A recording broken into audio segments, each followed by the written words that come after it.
guys? We're back here again with another video, and today I'm finally, I know I'm like 2 weeks late at this point, gonna be going over my top 10 action figures of 2021. Now this list was really hard to make for two reasons. One, this is my first time ever doing a video like this. I've never really thought about like what would top 10 be, and it's my first time, you know, having to figure it out. So not only was there so many amazing figures that came out this year, so it was really hard to take all the lines that I collected and narrow them down to 10, which I kind of have 15, which we'll talk about in a second, but to narrow them down to 10 was incredibly hard to do.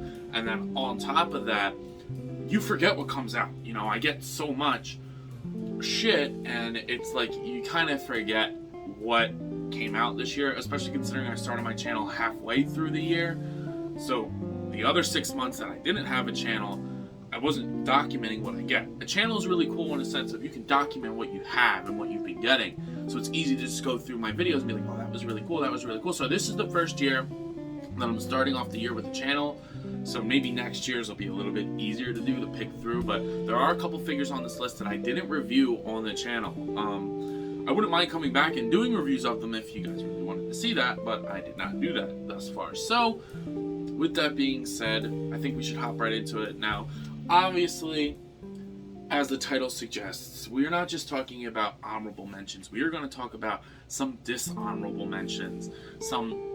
I took 5 figures that I think are less than subpar, we'll put it like that are not very good and not very what I hoped they would be. So let's just hop right into it. I'm shooting for half an hour on this video, so let's, in hopes of keeping it up to par with that. But some dishonorable mentions that I had the displeasure of working with this year. Sokka from Diamond Select Toys.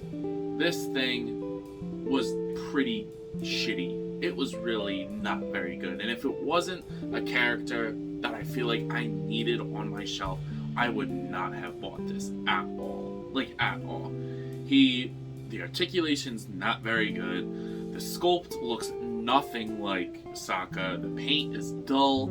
The only thing that I had going for it was the accessories and the fact that it is Sokka, and I'm a huge Avatar: The Last Airbender fan, so, you know, it was a really disappointing action figure, and one that, if any other line besides McFarlane decides to make super articulated figures of it, I don't mind the McFarlane ones, but the size that I would want to get to go with my APPA,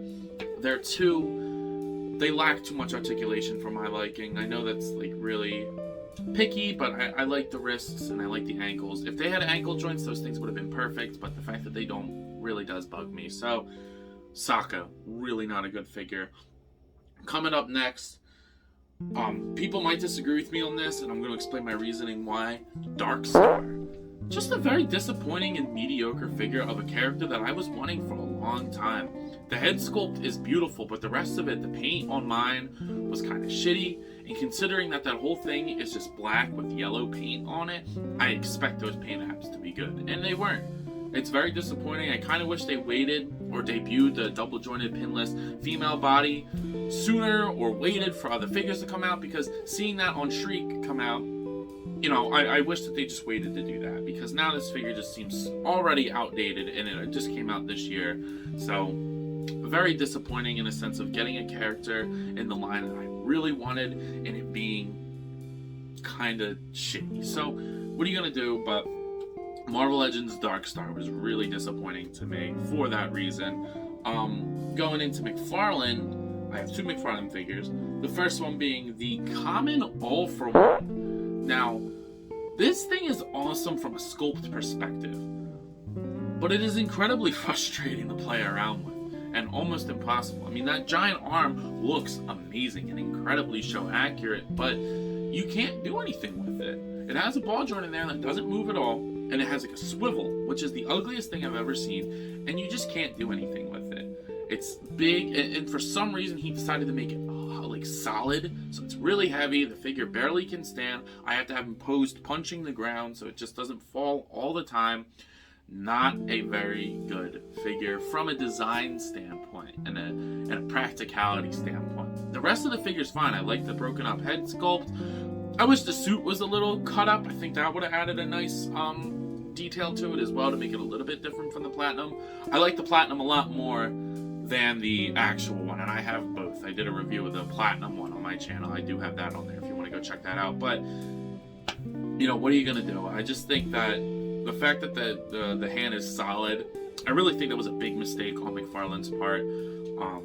Just, you should have made it hollow. And going into his Mortal Kombat line, their Mortal Kombat Joker was a really frustrating figure to play with. I felt like it was super brittle, and every time I moved it, it was gonna break. The sculpt is there, but the paint doesn't help at all. There's barely any paint on that thing. The head sculpt is okay. The accessory barely fits in his hand. It was just not a fun figure to play around with at all. And similar to Darkstar, if it was not a Joker, I wouldn't have bought it. You know, I don't really see like why he uses different kinds of plastic, because it was like all hard and brittle, and my elbow almost broke on it. His elbow, not mine, but it was just not a very cool figure to play around with. Not a high fun factor at all. So not something that if I knew it was going to be like that, I probably wouldn't have got it. And finally, probably the most disappointing set of figures, the Diamond Select Invincible figures. It's a shame that they are not that good, because I think a lot of people were hoping for really good Invincible toys, and unfortunately I don't think these are the ones. You know, I'm gonna keep getting them to support the line, to get more characters on the shelf. Wave 2 looks already way better. Like, Adam Eve looks good and Robot looks good, so they're fine. But I hope they come back and redo Nolan and Mark, because they are not very good. I had to give Nolan a custom cape to make him even, like, worth keeping on the shelf. It just was a very disappointing set. My head broke on Mark immediately, like, right out of the box, which is so annoying. The paint is okay. Mark's too pale. There's just... Go watch that review if you have not already, because it is a very disappointing set of figures. But, with that being said, why don't we go ahead and talk a little bit more positive and talk about some honorable mentions, because like I said, it was very difficult to get 10 figures on this list, feeling comfortable about it and saying, yeah, this is a solid 10, this is good, but this is what we had to do. So, but to cheat a little bit, I did do 10 honorable mentions. So, and the only rules that I have here are I had to have actually had the figure. There are some toys that look awesome that I just don't have, and I'm not going to judge those. I don't think it's fair to judge something that I don't have, so I'm going to go ahead and talk about only figures that I have in my collection. I might have not reviewed them, but I have them. So, starting off with the honorable mentions, I think the Mattel WWE Elite Rock figure was awesome. Like, and it's coming from somebody who doesn't care about wrestling at all. I just bought it solely for the fact that it was Dwayne "The Rock" Johnson. That figure was awesome. The fun factor on that was incredible. The articulation was great. The head sculpts look awesome. The amount of accessories you get for the price ratio, totally worth it in my opinion. A very, very fun figure to play around with. And if you haven't gotten already, I still see them in Target every now and then, or the John Cena, that I think they all use the same body mold. Just go get yourself one. It is such a fun figure to play around with. I like it a lot, and it's one of the rare figures that I keep at school on my college display, which I don't do that with most of my figures. Most of my figures have to go away in storage, but man, that is a good figure. I really like that one a lot. Moving up the line, I'm sticking with Mattel for two other figures, actually. Mattel did a great job this year. An underspoken about figure, in my opinion, the SDCC exclusive Kevin from Up. That bird rocked. I don't know why nobody was talking about it, because it was so good. The paint is awesome. The articulation is more than enough for Kevin. And the accessories are so fun with it. Getting all of her babies, and they're like flocks of the little fuzzy. I love that so much. They did a great job on making that thing look awesome. The rainbow paint on it, and the size of her. She's like this big. Like, she's a big figure for $50. It was totally worth it in my opinion, and I hope that that line continues, or I guess ever sees fruition. I mean, they've been delaying that for a while, but I hope that they do good with that line, because that figure rocked. I liked it a lot. Moving up again with Mattel, the Masterverse Scareglow. That thing was awesome. I know, it's a repack of a previous figure from SDCC as well. Tried to pre-order that and Kevin at the same time, but unfortunately I was in the ocean having fun with my friends at the beach at the time that they dropped, so I was only able to get Kevin, which I'm not complaining about. Kevin rocks. But I would have liked to get that Scareglow, but the fact that they put him in the common line and still gave everything I wanted on that Scareglow works for me. That's the fact that the head glows in the dark, the soft goods cape. He is just a really, really awesome figure. The only thing that would have made that better, and if they did, it probably would have inched in on my top 10, was if all the bones were glow in the dark too, instead of just his head. But unfortunately, we weren't able to do that. But if I really cared enough, I could probably do that myself. So that's that. Then I have 2 Hasbro figures, so I kind of cheated. I kind of put 6. I can't help it. There's just too much good shit coming out. I never got to review this one. I lost the footage for it and got too lazy to redo it. But the Timber from the G.I. Joe Classified Series 2-pack of Snake Eyes and Timber. I don't care about that Snake Eyes. Like, it's cool. I like Snake Eyes, and he's the only character I'll get from G.I. Joe Classified Series. But that Timber was awesome. The sculpt, the paint, the articulation, all works so good on that dog. It's crazy. I really, really like that figure a lot. I think it gives me hope for a really good Pet Avengers box set from the Marvel Legends team. Like, if you didn't watch my top 10 Marvel Legends video that we want to see in 2022, go check that out too. Me and my boy did that, and it's been getting a lot of views recently, so keep that going. I appreciate you guys. But man, I would love a Pet Avengers, and seeing that Timber and how good that they did that really gives me hope for an awesome set. And finally, another line that I don't really collect and I'll never get another figure from again, the Hasbro Lightning Collection Power Rangers Mighty Morphin Pudgy Pig. That thing is such a weird ass toy, but it works in every way. The head is awesome on that thing. I love the Trojan helmet, the hooves and the paint, like, and the skin to make it look dry and wrinkly, and the hooves. Man, what a good figure. What a good figure. I like that one a lot. But he wasn't able to make the top 10 solely for the fact that I don't really care about Power Rangers. I think it comes down to that, because it is an awesome figure, but I don't care about Power Rangers too much. I think it'd be unfair to put it above a top 10 of characters that I'm really a fan of. So yeah, we're gonna end there with the honorable mentions, and I think it's time we go ahead and get in the top 10. So let's get started. Yipping his way into number 10, we have the McFarlane Toys Avatar: The Last Airbender APPA. Now, you might not count this as a quote-unquote action figure, but it is something that I have wanted in my collection for so long. APPA is my favorite character in the show. He has one of my favorite character designs of any fictional animal ever. I plan on getting an APPA tattoo on my thigh, which I'll show you guys when I eventually get that in a couple years or so. But I love APPA, and this sculpt is beautiful. There's enough articulation on here to make me happy. There's enough paint on here to make me happy, and he scales good with the Diamond Select figures. If I'm gonna just throw angle in here, just in case if you guys don't follow me on Instagram, which you should be doing so. Boom, he scales fine. I mean, sure, he could be a lot bigger. Here's Momo too, just in case if you want to throw him on there, but he could be a lot bigger, of course. But for the price point, this thing was $20. I love it so much, and it is a really, really awesome figure, and one that I think if you're a fan of the show, you need to pick up.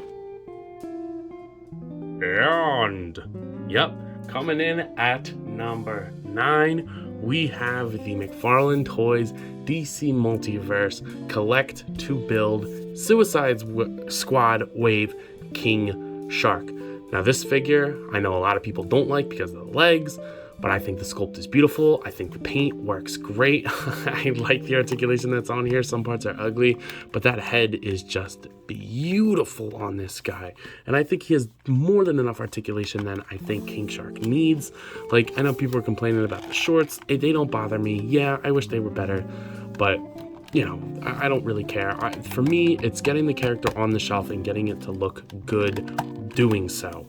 And McFarlane, which you'll see for a couple other entries on this list, knows how to do that. So I really like this King Shark personally. Maybe some attachment comes from my super enjoyment of the movie as well, but I just really like this. He is a really good figure. Don't listen to what people are saying. Don't listen to the DC haters, because, you know, people put like some crappy ass Marvel Legend over this, and I just don't see that. So coming in at number 9 is the McFarlane Toys DC Multiverse King Shark. Smashing in at number 8, we have none other than the Diamond Select Toys Savage Incredible Hulk. And man, this is what I call the Hulk action figure.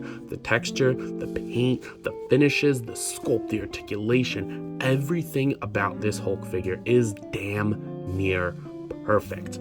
The head sculpt is, I like it. I know a lot of people don't, but I don't think it's ugly at all. And even if it is a little bit, he's the Hulk. He's supposed to be ugly. I like the feet sculpt way better than the Marvel Legends one. The articulation is pretty much just as good. The only thing he doesn't have is the butterfly joints, but he's bigger, he's better, and he comes in at number 8. Howling in at number 7, we have the NECA American Werewolf in London's KESSLER Wolf. And damn, as Tucker Art would put it, this is action figure perfection. The sculpt, the paint, the amazing articulation all comes together beautifully on this amazing toy. There's nothing wrong with it, I don't think. Like, I would like it to be pinless, but fine, whatever. I say that about everything that's not pinless anymore. But damn, it's just so good. Everything was so well put together, well thought out. And I mean, it's NECA. Let's be honest here, guys. If anybody knows how to make good, detailed action figures, it's NECA. They hit those details, and it shows so well in this release. So at number 7, we have the American Werewolf in London's KESSLER Wolf. Growing his way in at number 6, we have the DC Multiverse Deluxe Mega Fig of Alec Holland Swamp Thing by McFarlane Toys. And god damn, this is the perfect Swamp Thing action figure. Swamp Thing's one of my favorite characters in all of DC, one of my favorite superheroes period, probably like top 10 between all the superhero franchises. I love Swamp Thing, and I've always wanted a good one. That Mattel one with like the rubber is not bad, but it's very expensive, and I just think that this one trumps that in every way. The sculpt, the articulation, the paint, the size of him for the price point. I got mine for $32 on GameStop's website. Even at $40, which is the mass retail price of this, that is so worth it. This guy is amazing, and if you don't have your hands on it already, do yourself a favor and go get it. He is the best DC Multiverse figure for the entire year. He is just amazing. Go get yourself one. Number 6, the Swamp Thing. Swinging into the number 5 spot, we have the Marvel Legends Gamerverse PS5 Spider-Man Miles Morales. Now this thing is really, really good. I like so much about it. The fact that it's pinless, the articulation works so nice on him, like the little like spindly arms, but the fact that they're still pinless really, really works. The paint is super clean. He came with a butt ton of accessories, really cool accessories too, with like the electric effects. He is just a damn near, I'm going to say it again, damn near perfect version of Miles Morales. Sure, I don't really care for the game. I played it with my friend, but it was okay. I think PS4 Spider-Man was better. This was a short game, but I understand it was a filler game. So, you know, what are you going to do? It was a good game. He's a great character. He's my favorite version of Spider-Man. So getting him this good is awesome. So number 5, the Miles Morales Spider-Man. Coming in at number 4, we have the McFarlane Toys Spawn line of action figures, the Violator. And this doesn't even look like a toy. If it's just standing there, it looks like a statue. But when you get to move it around and realize that he has a bunch of posability along with this great sculpt, it is amazing. It is so good. The paint is incredible. The sculpt work is the best, some of the best I've ever seen on an action figure.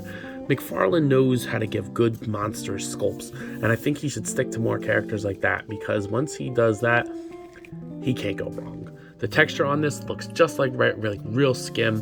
I like the big bulky Violator. I think that's a cool, unique idea from like the classic, like skinny, scrawny, like gross looking Violator. So to get this is a really like nice alternate version of him, and I think that is a really cool thing. So this is perfect for what it's supposed to be. So coming in at number 4, we have the Violator by McFarlane Toys. Limping in at number 3, you know he was going to be on this list. We have the Marvel Legends What If Watcher Build-A-Figure Series Waves Zombie Captain America. There's nothing wrong with this. It's perfect. The diaphragm joint works beautifully. The pinless technology is implemented great. He comes with the only accessory I feel like he needs. The head sculpt is beautiful. It's Captain America. You know Cap had to make the list at least once. And this is a great way to do so. The articulation's so much fun. I leave him on my desk. I play with him all the time. He's become like the signature of the channel at this point. I love it in every single way. And I hope that we get more zombie Marvel Legends. Like, I usually only get like the ideal version of every hero. I don't really need like all these different variants and shit. But if they were to decide to do like a whole wave of Marvel Zombies, I might go for it. And just make a Marvel Zombies display, because if they do it like this, it is worth it. This is so damn good, and he's the best figure that Hasbro put out this entire year, in my opinion. So number 3, none other than the Zombie Captain America by Marvel Legends. So coming in at number 2, it was my number 1 on the what do you call it, like my halfway through the year top 10. We have the Neca Toys Universal Monsters Frankenstein. I love Frankenstein. I love the Universal Monsters, and he's my favorite Universal Monster, so the fact that they started the line with him was awesome.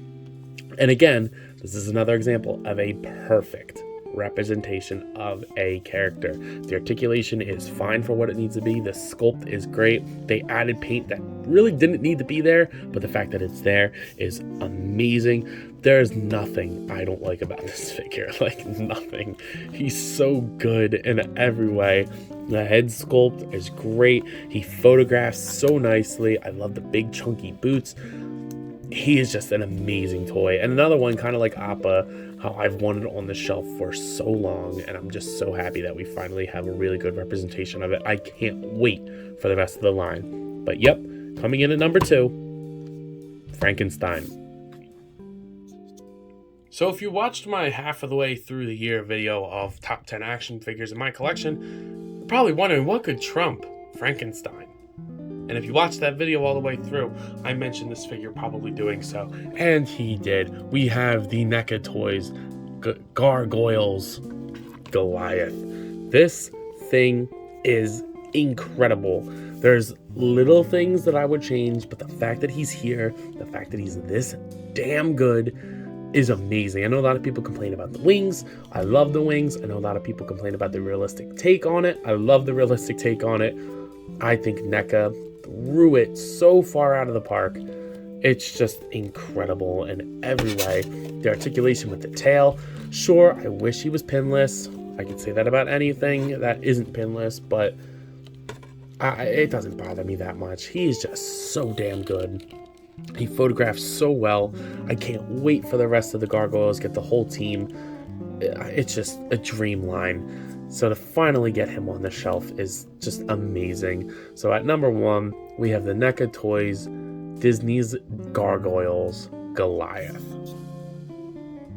So yeah, with that, guys, we got our top 10. And I gotta say, it was an amazing year for toys. Don't get me wrong, I know this video is a little bit late on my part, but being between 3 different places, a shore house, my home, and then my schoolhouse, you know, there are toys everywhere, so unfortunately they were all over the place, so I had to wait until I had them all in one congregated spot to get them together like this. And I'm so happy that I waited, because these look amazing, and pretty much all of them are going to be staying here from now on. I think the KESSLER Wolf is too big for my shelf, so he's going to have to go back home. Violator's way too big, he's going to go back home, but I think the rest of them I can manage to squeeze on the shelf. But I would love to know your guys' top 10 for the year. Let me know what your criteria is.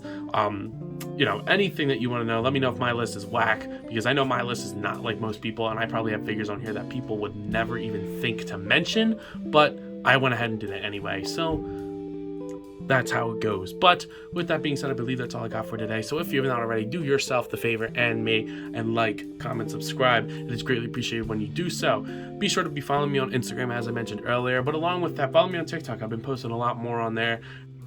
And I think that's all I got for today. So I leave it with this. Who did you cop this year? And who was your favorite that you copped this year?